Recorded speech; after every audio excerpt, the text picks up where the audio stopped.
ती थी। इस बार सर्दियाँ आने वाली थीं और रानो चिड़िया अपनी बेटी से कहती है, गुड़िया बेटी, इन सर्दियों में हम पक्षियों के लिए ऊन के मफलर बनाया करेंगे। मम्मा, मफलर बनाने के लिए हमें किन किन चीज़ों की ज़रूरत होगी? सबसे पहले कपास में से धागा बनेगा, एक चरखा जो आपकी नानों के पास है। मम्मा, चरखा क्या होता है? बेटी, चरखे की मदद से हम कपास से धागा बनाते हैं और सिलाइयों की मदद से उस धागे से हम बनाएंगे मफलर। मम्मा, मुझे बताइए, मैं इस सारे काम में आपकी क्या मदद कर सकती हूँ? मेरी बेटी गुड़िया पहाड़ों से कपास लाएगी और आपकी मम्मा आपकी नानों के घर से चरखा। और मम्मा, सिलाइयाँ मेरे पास हैं, अलमारी में पड़ी हैं। फिर मम्मा चिड़िया गुड़िया की नानों के घर की तरफ चली जाती है और गुड़िया अपनी सहेली मीना के पास जाती है। मीना, मैं और मम्मा इस बार सर्दियों में मफलर बना रही हैं, अपने लिए भी और पक्षियों के लिए भी। गुड़िया, मुझे भी मफलर बहुत पसंद है। क्या आप अपनी मम्मा से मुझे भी एक पीले रंग का मफलर बनवा दोगी? हाँ, क्यों नहीं। चलो, मैं तुम्हें लेने आई हूँ। हम पहाड़ों पर जाते हैं कपास लेने। कपास के फूल जिससे धागा बनता है मैं जानती हूँ। फिर मीना और गुड़िया पहाड़ों की तरफ चली जाती हैं। आधे रास्ते में जाकर मीना और गुड़िया एक पक्षी के पास रुकती हैं। अंकल, हमें कपास के फूल लेने जाना है, क्या हम सही दिशा में जा रही हैं? बेटी, आप यहाँ से दाएं मुड़ जाएं, सीधे जाकर फिर बाएं। छोटी पहाड़ी के साथ कपास के फूल होंगे, वहाँ छमछम बैठा होगा, उसी के हैं वो कपास के फूल। अंकल, आपका धन्यवाद। मीना और गुड़िया दोनों वहाँ से आगे बढ़ती हैं। उड़ते उड़ते दोनों सहेलियाँ छोटी पहाड़ी के पास पहुँच जाती हैं। मीना, वो रहा वो पक्षी जिसका उस अंकल ने बताया था। गुड़िया और मीना जाती हैं। अंकल, छमछम है ना नाम आपका? हाँ, क्या आप यहाँ कपास के फूल लेने आई हो? हाँ अंकल, आपको कैसे पता चला? मेरे पास दूर दूर से पक्षी कपास के फूल लेने आते हैं। हाँ, मगर याद रखना, मैं फूल उसे ही देता हूँ जो गरीबों को मफलर और चादर मुफ्त में बना कर दे। अंकल, मैं मम्मा को बता दूंगी। मेरी मम्मा बहुत दयालु हैं, वो ज़रूर ज़रूरतमंदों का ख्याल रखेंगी। ये लो, ये 2 टोकरियाँ और अपने लिए कपास के फूल तोड़ लो। गुड़िया और मीना टोकरियाँ उठाती हैं और कपास के फूल तोड़ने लगती हैं।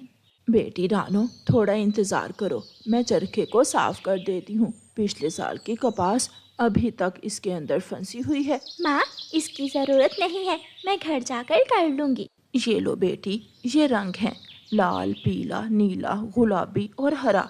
सफ़ेद धागे को इन रंगों में रंग कर फिर बनाना मफलर।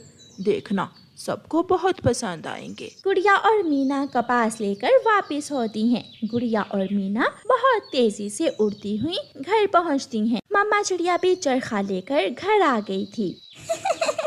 मम्मा, क्या ये चरखा है? ऐसी चीज मैंने पहली बार देखी है। हाँ बेटी, इसी से धागा बनेगा। और मीना बेटी, आप भी कल आ जाना, आप भी सीख लेना कि ये सारा काम कैसे होता है। मैं जरूर आऊंगी, मुझे बहुत अच्छा लगेगा ये सब होता हुआ देखकर। मीना चली जाती है।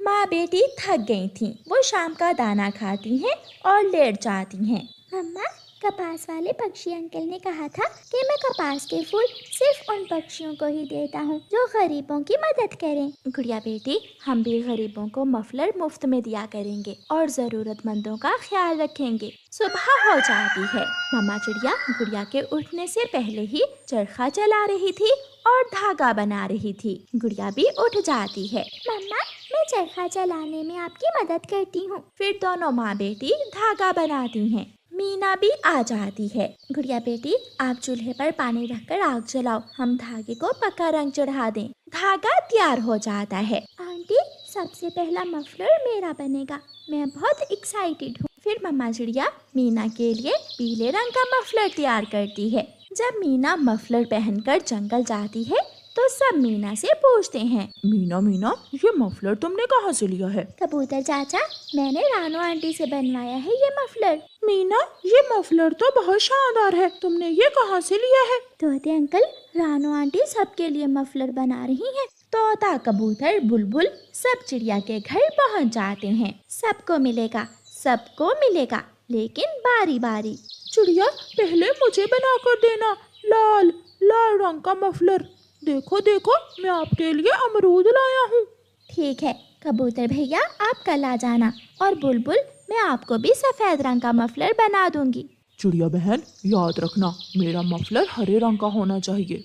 फिर चिड़िया अपना काम शुरू करती है। शाम के बाद गोरी कौवी को पता चलता है। कालू जी, मेरा भी दिल कर रहा है कि वो धागा बनाने वाला चरखा मेरे पास हो, और जैसे पक्षी रानो चिड़िया के पीछे पीछे फिर रहे हैं, सब मेरे पीछे पीछे फिरे और मेरी परिभाषा करें। कोई मुश्किल नहीं है गोरी, चिड़िया और उसकी बेटी अभी अभी नदी पर गई हैं। मैं अभी उनके घर से चरखा चुरा कर ले आता हूँ। मेरा सुंदर पति कालू जी कितनी जल्दी मेरी बातों को मान लेता है। कालू कौवा चिड़िया के घर जाता है और उसका चरखा उठाकर भाग जाता है। देखो देखो गोरी, मैं थोड़ी कपास भी चुरा लाया हूँ। कालू जी, जब रात को सब सो जाएंगे फिर हम कपास से धागा बनाना सीखेंगे। चिड़िया और उसकी बेटी वापस घर आती हैं तो उनके घर में चरखा नहीं था। मम्मा, किसी चोर के किस काम हमारा चरखा? धागा बनाने में तो बहुत मेहनत लगती है। बेटी, बहुत बुरा हुआ, अभी तो मैंने सबके लिए मफलर बनाने थे। मम्मा, हमारे पास इतना रंगा हुआ धागा तो है कि हम इस साल के मफलर बना सकें। गौरी चरखे में कपास देती है और कालू कौवा जोर जोर से चरखा घुमाने लगता है। कालू, आहिस्ता आहिस्ता कालू, मेरा पंख अंदर जा रहा है। कपास के साथ ही गोरी का पंख भी चरखे में फंस जाता है। रोको रोको कालू, मैं मर गई, मेरा पंख फंस गया है। मैं अभी कैंची लाकर तुम्हारा पंख काट देता हूँ। गोरी, चिंता मत करो। कालू, क्या मुझे अपाहिज कर दोगे? मारोगे मुझे? जाओ अब जल्दी से चिड़िया को बुला कर लाओ। फिर कालू कौवा रानो चिड़िया को बुला कर लाता है। रानो चिड़िया गोरी का पंख चरखे से बाहर निकालती है। माफ करना चिड़िया, तुमसे पूछे बिना हम ये चरखा उठा लाए थे। माफ किया, मुझे पता था ये शरारत तुम्हारी ही होगी। फिर रानो चिड़िया अपना चरखा लेकर चली जाती है और सब पक्षियों के लिए रंग बिरंगे सर्दियों के मफलर बनाती है।